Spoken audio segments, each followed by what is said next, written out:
Hindi man naglandfall na nalasan itong weekend ang Bagyong Ada sa ilang bahagi ng bansa, partikular dyan sa Bicol Region. Kaya naman alamin natin ang update sa naturang bagyo na humina na sa pagiging tropical depression. Ihatid sa atin yan ni Pag-asa Weather Specialist Veronica Torres. Magandang hapon na Yumi at sa ating mga taga-subaybay.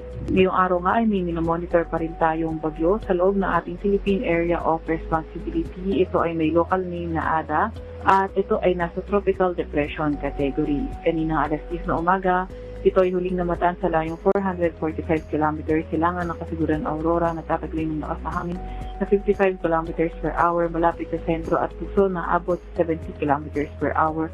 Kumikilos sa direksyong Hilagang Silangan sa bilis na 10 km per hour. Ito ngang si Ada, nakita natin na although mananatili pa rin siya sa loob ng ating Philippine Area of Responsibility, pagdating naman ng Wednesday, nakita natin na posible itong humina at maging isa na lamang low pressure area. Wala naman itong direktang epekto sa kahit na anong parte ng ating bansa, pero yung kanyang extension payuntat ay nasa magdadala ng maulap na papawirin, makalat-kalat na pagulan, paghidlat at pagkulog sa Bicol Region, Aurora, Quezon at Northern Samar. So ating amihan o northeast monsoon nakaka-apekto na nga lamang sa Northern Luzon at nagdadala ng maulap na papawirin na may mga mahinang pag-ulan sa Cordillera at Administrative Region at Cagayan Valley. Sa nalalaming bahagi ng ating bansa, mas magandang panahon kung saan may chance na mahinang pag-ulan sa Ilocos Region at mga chance naman ng mga thunderstorm sa Metro Manila at nalalabing bahagi ng ating bansa.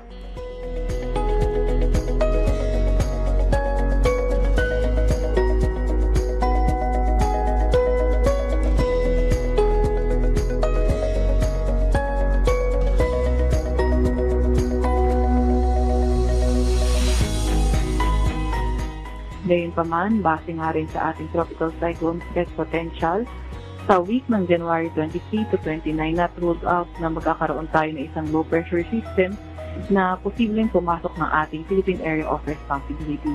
Kaya patuloy pa nga rin tayo dapat na mag-update sa mga ilalabas na advisory ng Pag-asa. Sa kasalukuyan, maliban na dito kay Bagyong Ada, wala naman na tayo na monitor na low pressure area or bagyo sa loob or malapit sa ating Philippine Area of Responsibility. Ito naman yung top 3 natin na may mga pinakamababang temperatura.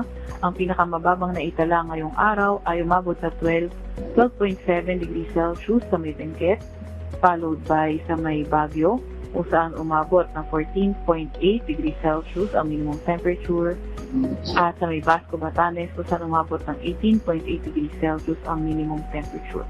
Ito naman ang update sa ating mga dam.